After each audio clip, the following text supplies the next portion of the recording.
혈혈단신이란 말이 있죠. 혈혈단신. 그 혈자가 외로울 혈자인데 이 세상 어디에도 발붙일 곳, 마음 들 곳이 없이 홀로 서 있는 굉장히 힘겨이 서 있는 그 모습의 형상입니다. 한자가. 그러니까 이 두 발을 딛고 서 있는 두 발로 세상을 살아가야 할 인간이 이 두 발조차 하나가 없어서 한 발로 세상을 버티고 있을 때 그게 얼마나 참 힘들고 고단한 삶입니까? 서도 비빌 언덕이 있어야 하듯이 우리가 세상을 살다 보면 참 힘에 부칠 때가 한두 번이 아닌데 제일 힘든 것은 어디 내 눈 둘 곳 하나 없고 마음 둘 곳 하나 없다는 것입니다.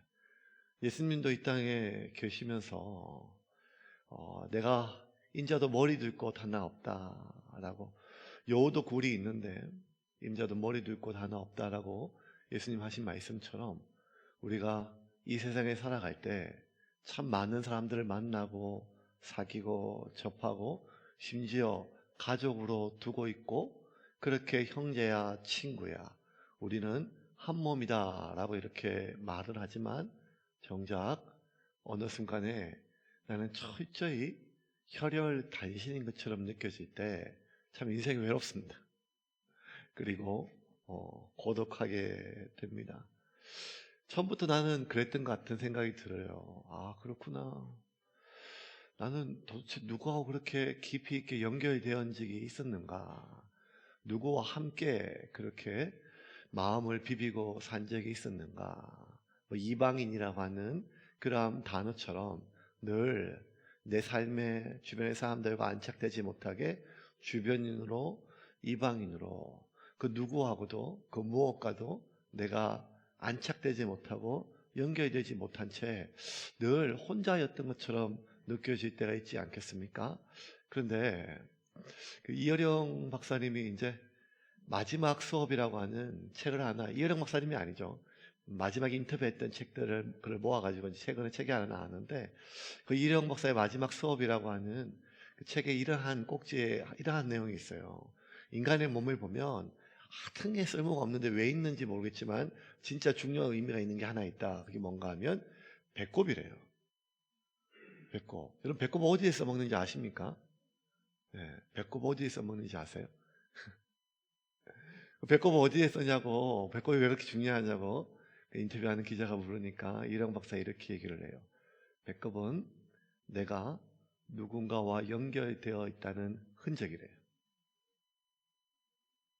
원래부터 나는 철저하게 혼자 있고 이 세상에 나를 아는 사람이, 내가 마음을 두고 눈을 두고 내 영혼을 둘 곳이 아무것도 없이 이 세상은 정말 혼자같이 느껴졌을 때 우리가 우리의 배꼽을 만져보고 내가 이 세상에 나온 것은 이 배꼽을 통하여 누군가 연결됐기에, 그 배꼽을 통하여 내가 피를 받고 산소를 받고 온갖 것을 받았기에 세상에 나올 수 있다는 것입니다. 비록 그것이 단절된 흔적이지만 이 배꼽은 내가 누군가와 연결되었기에 생명체로 세상에 태어났다고 하는 그런 굉장히 중요한 증표라고 하는 거죠. 하지만 여러분, 평생 우리가 배꼽만 만지고 살 수는 없거든요. 배꼽만 만지고 살 수가 없어요. 내 배꼽이 감자 배꼽이네 뭐 이렇게 하고 위로하고는 살 수가 없죠. 사람이 필요합니다. 사람이 필요해요. 사람이 필요해요.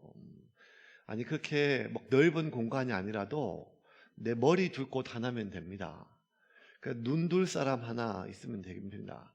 아니면 그냥 내 마음 하나 놓을 수 있는 무언가, 누군가, 그 작은 것 하나만 있어도 내가 혼자라고 느끼지 않는, 내가 철저하게 고립됐다고 느끼지 않는 무언가, 눈 둘 곳 하나, 마음 둘 사람 하나, 그거면 충분하죠. 근데 그것조차 없으면 결국 우리는 유리방황하게 됩니다. 떠돌게 되죠. 그 어느 곳에서 그 누군가에도 안착하지 못한 채 유리방황하는 가인의 삶이 됩니다. 떠도는 삶이 되지요. 지금 노아와 온 가족과 그 모든 생명들은 방주 안에 있습니다. 이 방주는 지금 그 모든 물이 세상을 덮고 있을 때 이 노아와 노아의 가족을 살려준 구명정이고, 그 무서운 물로부터 보호해주는 보호막이 분명합니다. 그런데 그 방주 안에 안전하게 방주 안에 살고 있는 노아의 삶이지만, 또 하나 바꿔놓고 나가면 이 벽 하나 사이에 두고 온 세상이 물로 뒤덮여 있는 세상입니다.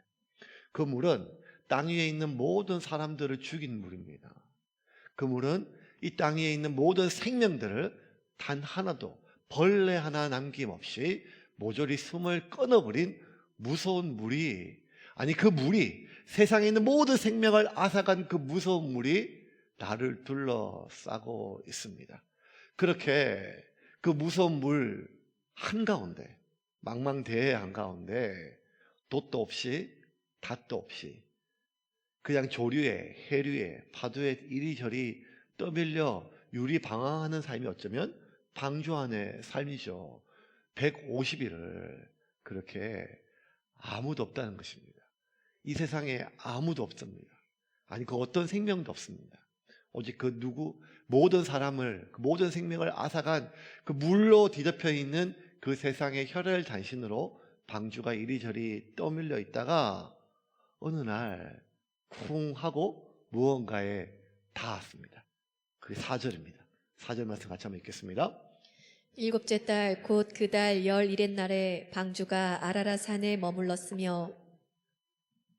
아라라산에 머물렀으며, 학자들은 대부분 뭐 약간의 논란이 있긴 있지만 현재 지금 그 터키 지역에 있는 아라라산을 이 성경의 이 노아의 방주가 닿았던 아라라산으로 보고 있습니다. 좀 신기한 거는 더 높은 에베레스트 산이 있는데 왜 아라라산에 갔는지는 모르겠어요. 어쨌든 그게 닿았어요. 한 해발 한 5,000m 정도 된다고 합니다. 그러니까 150일 동안 그렇게 유리방황하다가 아라라산에 물이 좀 수면이 계속 줄어들자, 수심이 줄어들자 닿았죠. 닿았어요. 그런데 그냥 닿았는데 오늘 성경의 표현을 보면 모세는 닿았다가 하지 않고 머물렀더라 이렇게 표현합니다. 4절, 방금 전에 이거 좀 다시 한번 볼까요? 4절 말씀 같이 읽겠습니다. 일곱째 달 곧 그 달 11의 날에 방주가 아라라산에 머물렀으며. 지금 아라라산에서 뭐 이렇게 닻을 내리고 뭐 내 사람이 내리고 이런 게 아니라 그냥 닿았어요. 닿았어요. 근데 모세는 이거를 머물렀다 이렇게 표현했어요. 머물렀다라고 하는 그 번역된 누아흐라는 말은요, 머물렀다기보다는 안식하다, 쉬다, 안착하다 뭐 이런 뜻이에요. 누가 봐도 그냥 떠돌아다니다가 잠시 잠깐 쿵 하고 이렇게 닿은 거예요. 그런데 닿은 것이 아니라 왜 모세는 방주가 그 아라산에 머물렀다, 안식했다, 안착했다 이렇게 기록했을까요? 이 또 노아의 관점으로 좀 봐야겠죠. 150일 동안 노아가 제일 많이 들었던 질문, 가족들에게 제일 많이 들었던 질문, 우리 지난주에 기억하잖아요. 아버지 언제 비가 그쳐요? 모르겠다. 아버지 언제 세상에 나갈 수 있어요? 모르겠다. 과연 저 물이 마를까요? 그것도 모르겠다. 우리 나갈 수는 있어요? 그것도 모르겠다. 그냥 방주에서 이렇게 죽어요? 그것도 모르겠다. 하나님만 아시지. 하나님은 무슨 뭐라고 얘기하시는데 말씀이 없으시다. 하나님 우리 버리신 거 아니에요? 그것도 모르겠다는 말이 입에 튀어나오지만 그렇게 하다가 어느 날 큰 하나님의 임재를 상징하는 바람이 불 때 노아의 마음속에 하나님 우리를 기억하셨다. 그것이 우리 지난주 말씀이잖아요. 그런 것처럼 그 방주가 쿵 닿았을 때 비로소 이제는 이 세상에 물이 아닌 육지가 드러났음을 방주 안에서 느낄 수 있었고, 잠시 잠깐 닿았던 그 순간이지만 그 순간에 노아를 비롯한 가족들은 150일 동안 졸았던, 두려움에 떨었던 그 마음을 좀 쉴 수가 있어요. 예를 들면 이런 거죠. 요즘 연일 막 코로나가 난리잖아요. 난리인데 일희일비 요즘 사람들이 제일 많이 보는 게 오늘 주식이 얼마나 떨어졌는지 하고 오늘 코로나가 몇 명 나왔는지 그 두 개를 맨날 본대요. 네, 그 숫자. 네. 주식이 없는 사람도 코로나는 맨날 보기 싫어서 하도 정신이 막 불안해가지고 안 보려고 그래도 나라에서 친절하게 문자로 매일매일 보내줘요. 오늘 이렇게 몇 명 나왔으니까 불안에 떨며 좀 살아라고 이렇게 얘기를 합니다. 그러면 여러분 이게 사실 보통 오는 게 아니거든요. 여러 가지 마음도 있고 또 뭐 요즘에 또 교육 같은 교육 쪽에 또 어린 아이들과 관련된 직업들 또 뭐 공무원 의료 쪽 이런 쪽은요 난리도 못합니다. 난리도 못하고 이게 막 지금 2년째 교회 못 나오고 있는 학원 하고 있는 친구들이 있거든요. 제가 전화하면 막 죽으려고 해요. 옆집에 또 지금 그냥 부모한테 애가 확진이 돼가지고 애가 학원에 왔는데 이제 맘카페에서 막 뜯어먹는데 이렇게 그러면서 이제 막 그렇게 해서 뭐 원장이 제대로 자기 관리를 못해서 그렇다고 하면서 결국 문 닫았다 이런 얘기가 들릴 때마다 아주 막 가슴이 막 철렁철렁 하는 모양이에요. 그러니까 이제 일희일비가 이게 막 그러다가 어느 순간 좀 사람이 좀 오늘은 좀 덜 나왔다 하면 그날은 좀 마음이 좀 덜 불안한 것처럼 그거 갖고 비교할 수 없는 거죠. 사람이 죽어가는 소리를 다 들었잖아요. 모든 생명들이 죽어가는 소리를 다 들었잖아요. 방주에 기어오르지는 못했지만 어쩌면 살려달라고 문을 두드리고 태워달라고 하고 죽어가는 그 소리 속에 비명 속에 그 물이 둘러싸고 있는 소리에 어쩌면 자기들도 그렇게 죽을지도 모른다는 불안감이 있다가 쿵 하고 닿았을 때 그 순간이 얼마인지는 모르지만 그 순간만큼은 그들이 마음이 쉴 수가 있었던 거죠. 그들의 마음이 무언가 머무를 수가 있었던 거죠. 잠시 잠깐 그것이 아라라산인지 돌인지 바위인지 뭔지는 모르지만 그 순간만큼은 떠도는 게 아니라 그들의 마음이 어쩌면 그들의 그 두려움과 불안감이 쉴 수가 있었고 안식할 수가 있었던 것입니다. 150일 만에 처음 잠시 잠깐 맛보는 휴식 시간이었어요. 마음의 휴식이었어요. 그렇게 150일 만에 아라라산에 닿았어요. 그리고 한 73일 정도 좀 더 지났어요. 지나니까 물이 굉장히 많이 빠졌어요. 한 73일 정도 이렇게 계산해 보니까 73일 정도 지나고 어느 날 보니까 봉우리들이 좀 이렇게 보인대요. 봉우리들이.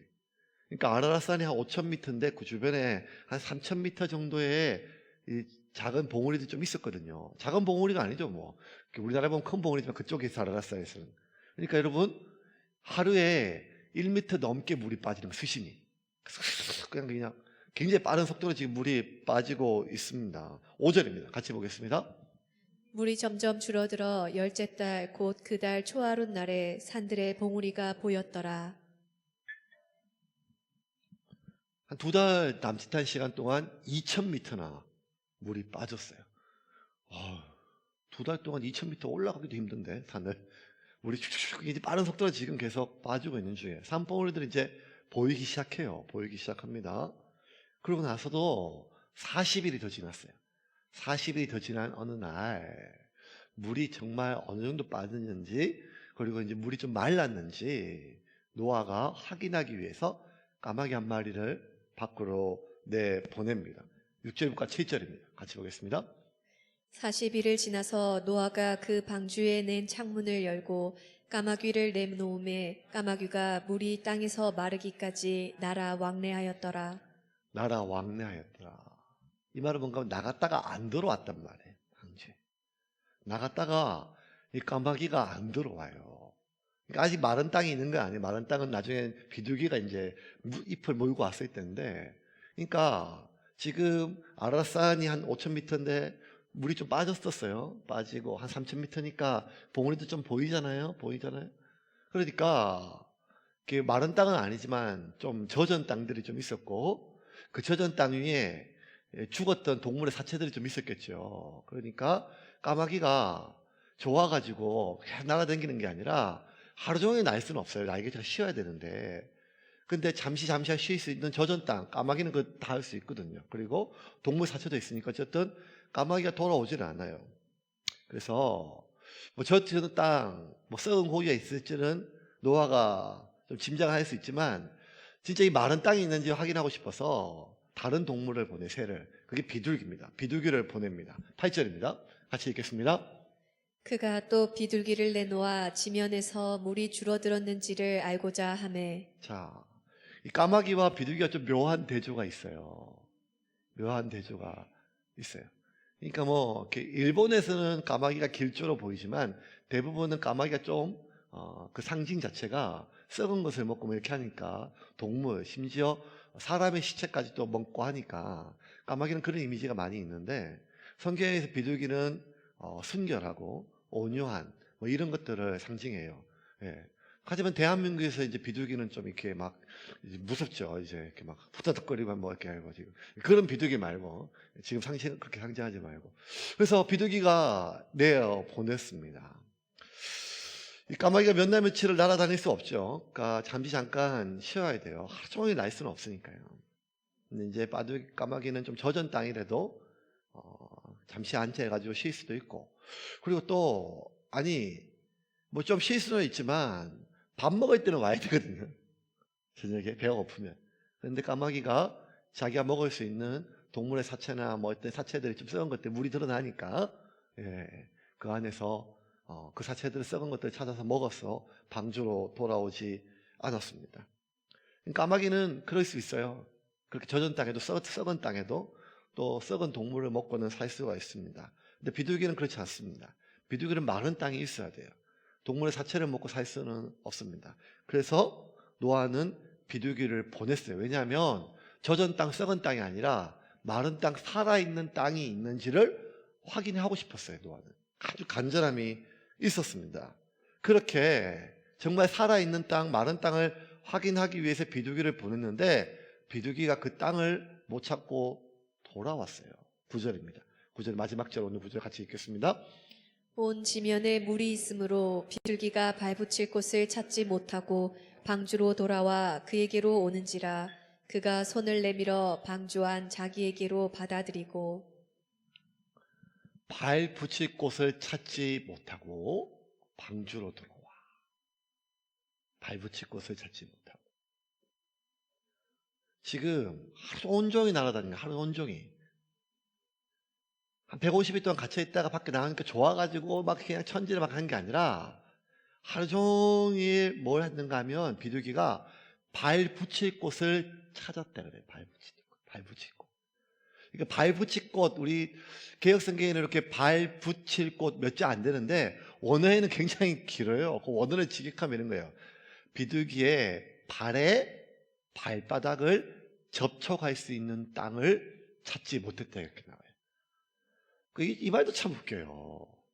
조족지혈이라는 말이 있죠. 세 발의 피. 그러니까 세 발이 굉장히 작으니까 세 발의 피가 얼마 안 된다는 뜻이에요. 그러니까 비둘기 세 발 해봐야 얼마 되겠습니까? 비둘기의 살이 많으면 닭발 대신 비둘기 발 먹겠죠, 우리가.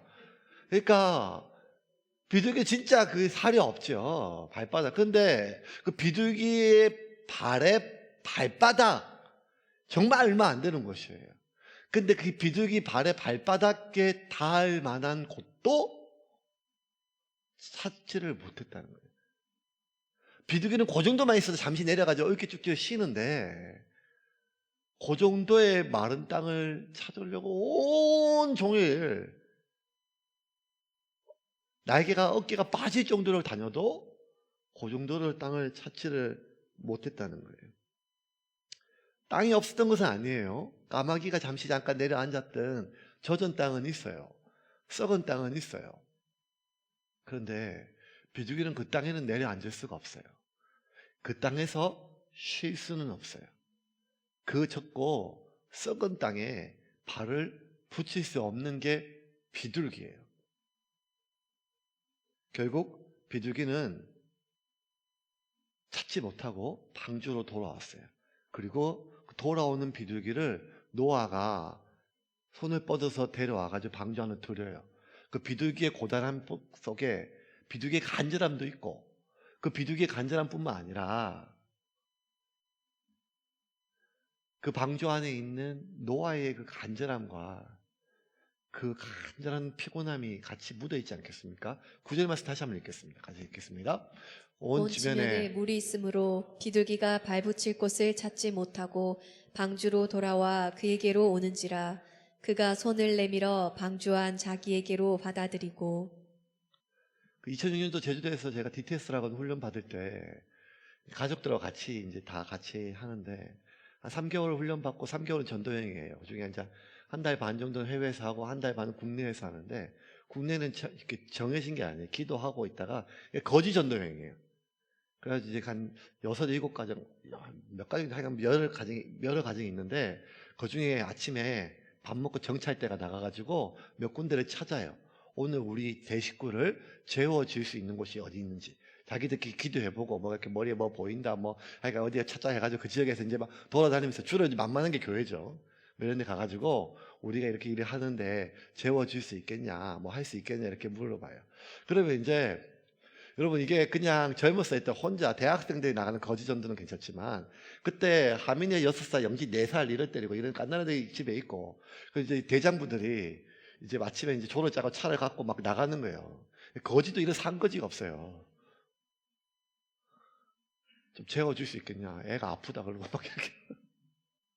근데 이제 막 그냥 그 정찰 나갔던 팀이 이제 아주 그냥 목숨을 걸고 그 집을, 안 그러면 진짜 한 데서 자야 돼요. 차에서 자고 이러니까.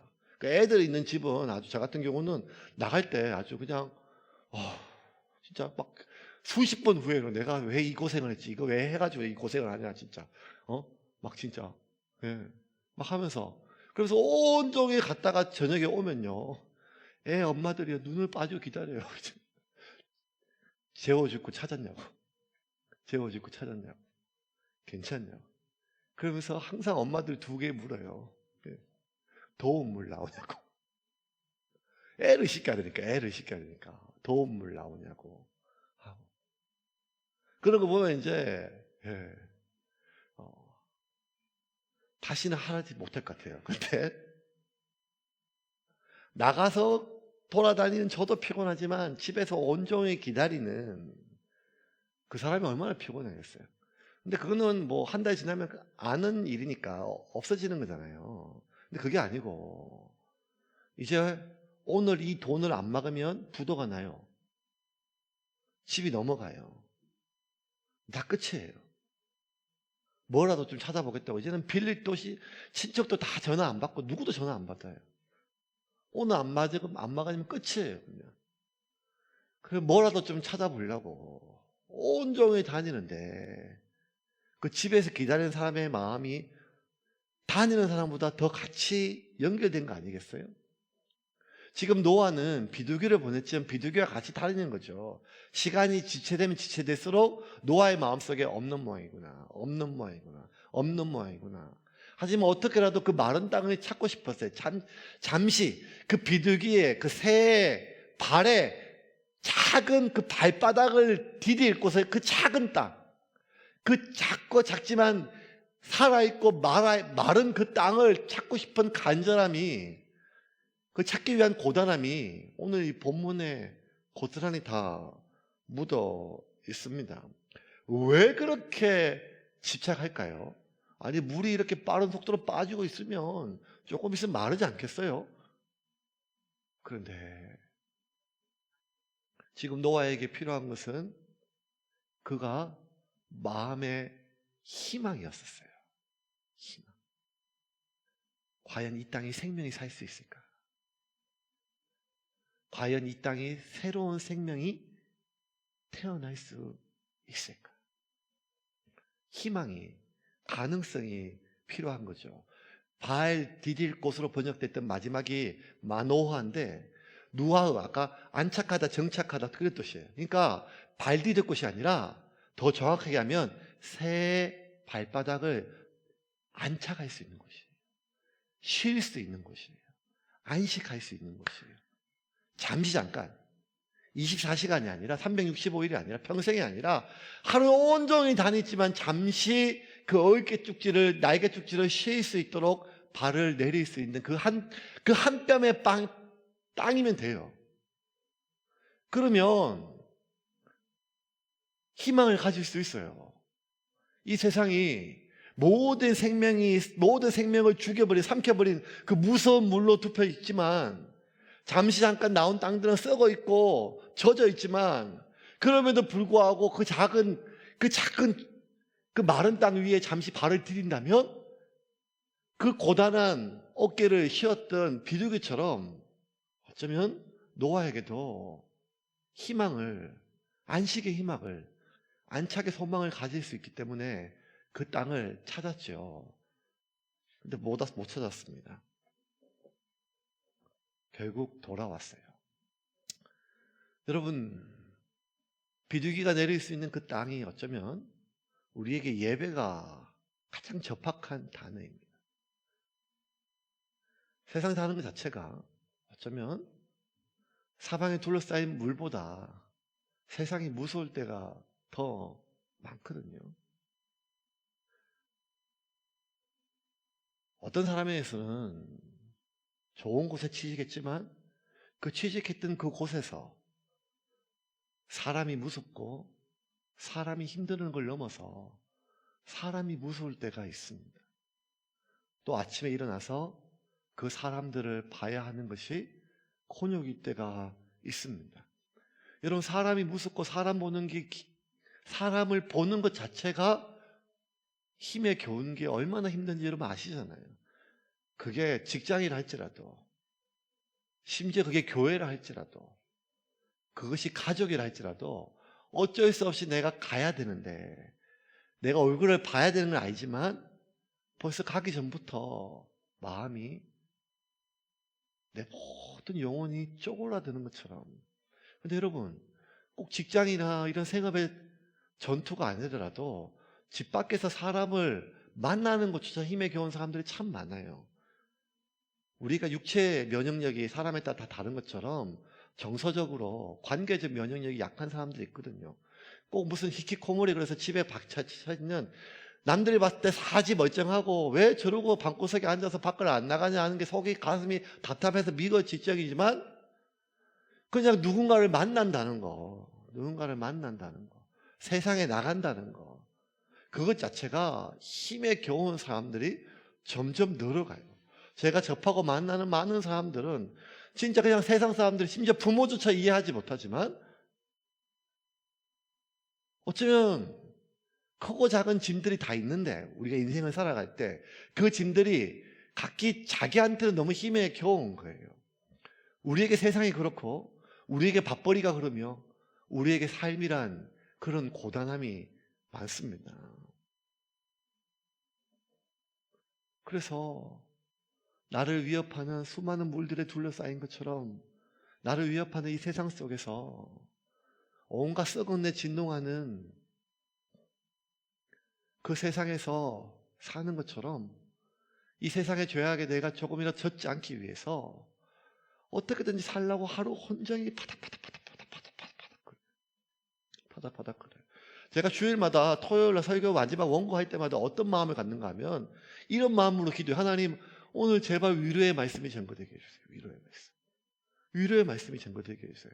한 명 한 명 삶을 제가 알고 기도하다 보면 일주일 내내 그렇게 사람에게 치이고 사는 거 치인데, 주일날 교회 와가지고 목사에게조차도 죄인이다,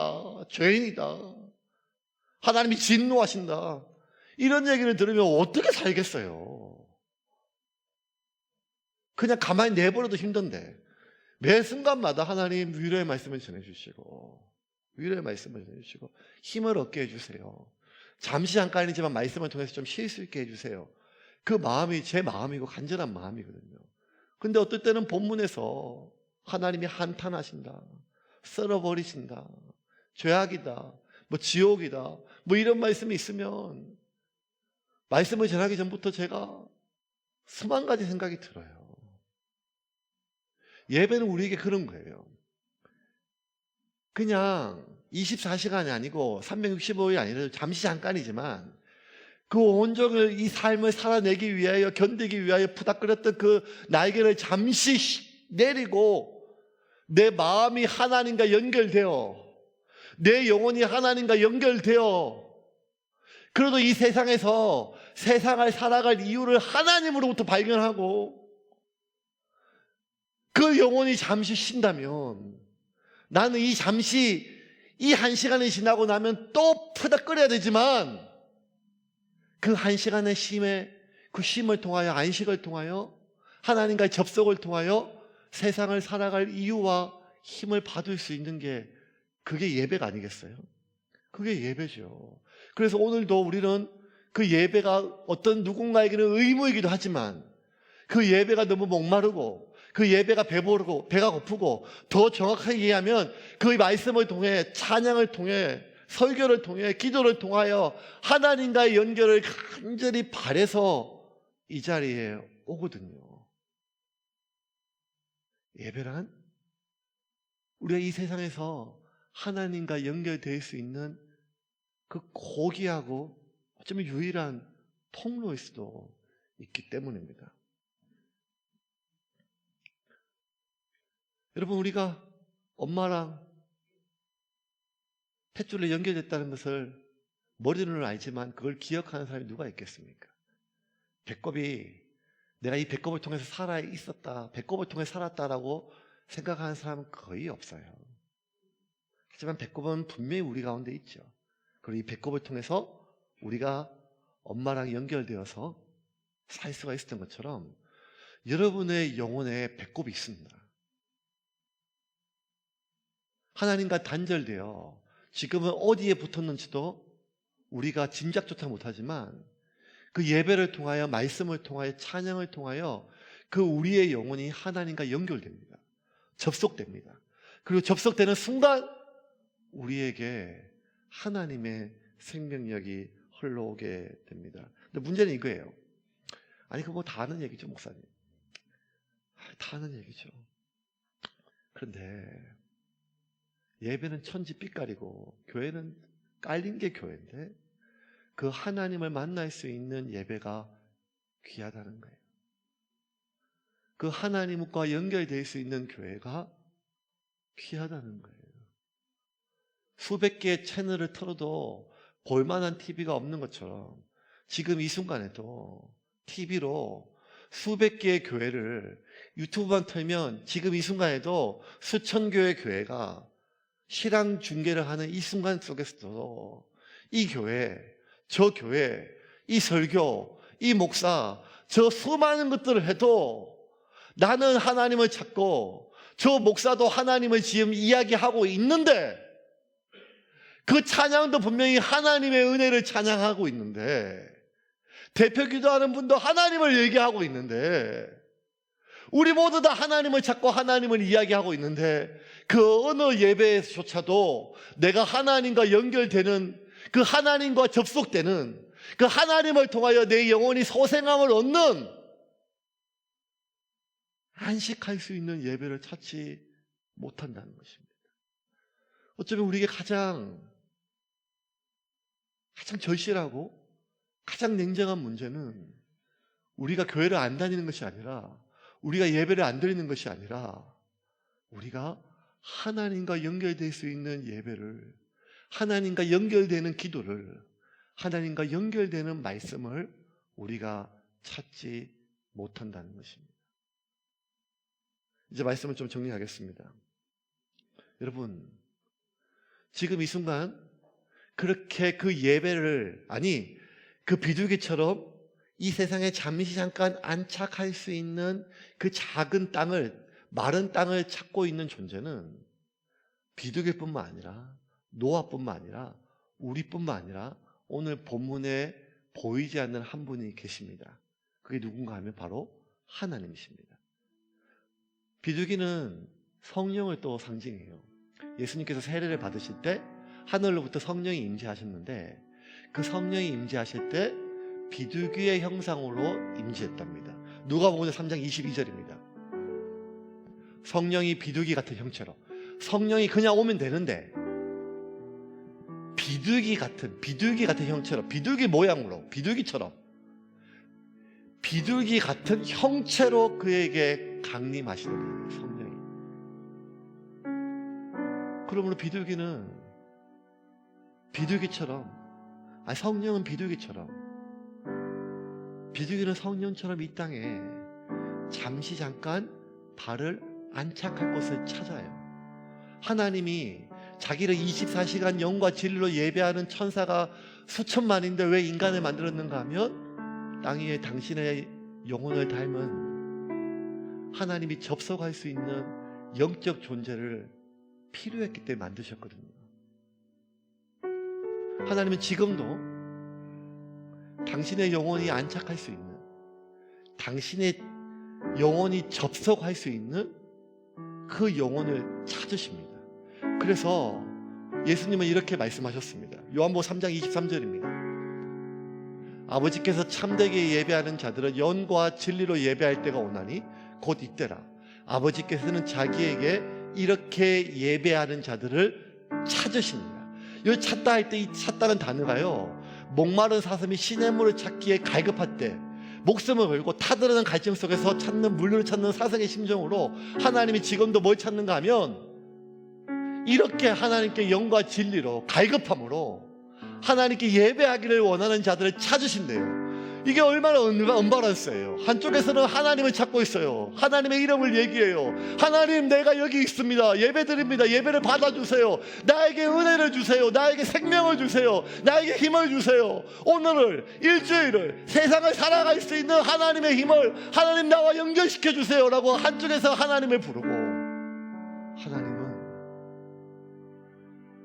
단 하나라도 그 작은 새의 발바닥 같은 정말 아무것도 아니지만 한 영혼이라도 오직 하나님이 전부이고 하나님을 갈망하고 하나님을 목말라 하는 그 예배자를 지금도 찾으심을 믿으시기를 바랍니다. 여러분, 이걸 우리의 마음속에 이 시간, 하나님, 내가 하나님만 배고프게 하여 주시옵소서.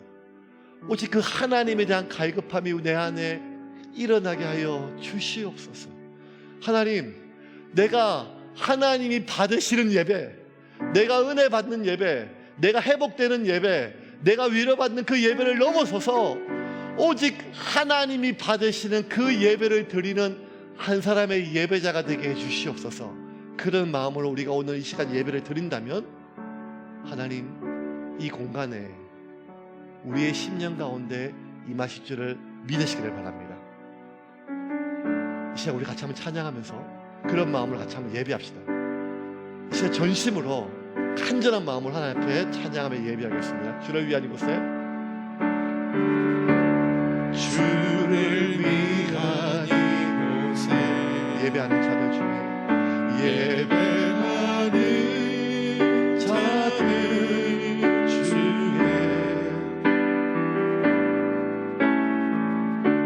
주가 찾는 이로써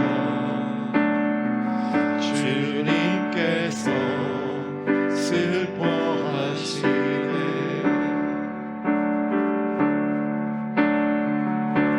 주님이 찾으시니 그 한 사람 그의 배자, 내가 그 사람 되니 간절히 주께 예배하네. 주 은혜로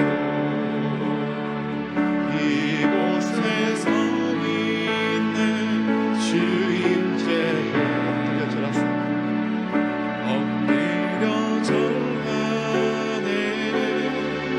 그 어느 것도 난 필요 없네. 주님과 경배해. 주 은혜로 이곳에 서 있는 주임죄에 엎드려 절하네. 그 어느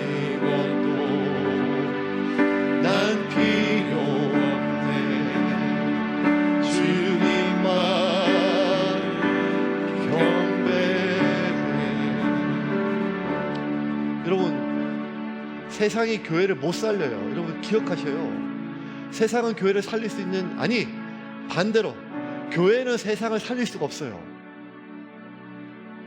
교회가 세상을 절대 못 살려요. 교회를 통하여 하나님이 세상을 살리십니다. 교회를 보시고 하나님이 그 세상을 포기하지 않으시는 거예요. 한 교회면 됩니다. 그냥 한 사람이면 됩니다. 소돔이 한 사람이 필요한 것처럼 이 세상에, 이 땅에, 대한민국에 한 영혼이면 그 영혼이, 그 가문에, 그 집안에 단 한 영혼이라도 하나님께서 그 가문을, 그 집안을 포기하지 않을 한 영혼의 예배자가 있으면 하나님 그 가문을 살리십니다. 주 예수를 믿으라, 그리하면 너와 내 집이 구원을 얻으리라. 다 썩어도 괜찮아요. 다 하나님께 길을 막아도 괜찮아요. 그 한 영혼이 오직 하나님 앞에 진실한 예배자가 되면 하나님이 그 한 사람 보시고 그 가문을, 그 가정을 살리십니다. 세상도 마찬가지예요.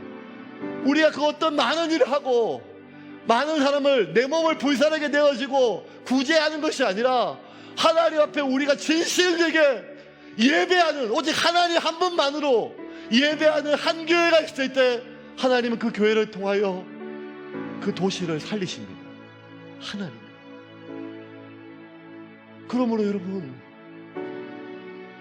그 어떠한 절망이나 그 어떠한 낙관이 아니라 오직 하나, 하나님, 내가 그 예배자가 되게 하여 주시고 우리가 그 예배하는 공동체가 되게 하시고 우리의 교회가 그렇게 하나님이 받으시는 예배를 드리는 방주가 되게 하여 주시옵소서. 그것이 우리의 진실한 기도로 하나님 앞에 올려드릴 때 하나님은 오늘 이곳에 임하십니다. 여러분, 그 하나님이 임하시면, 하나님이 내 영혼과 연결되면 그 영혼은 소생함을 얻습니다. 그 어떠한 설교도, 그 어떠한 찬양도, 그 어떠한 훈련도 필요 없고 오직 하나님이 연결되시면 모든 설교와 예배는 하나님과의 연결을 위한 접촉점일 뿐이지 하나님이 우리를 살리십니다.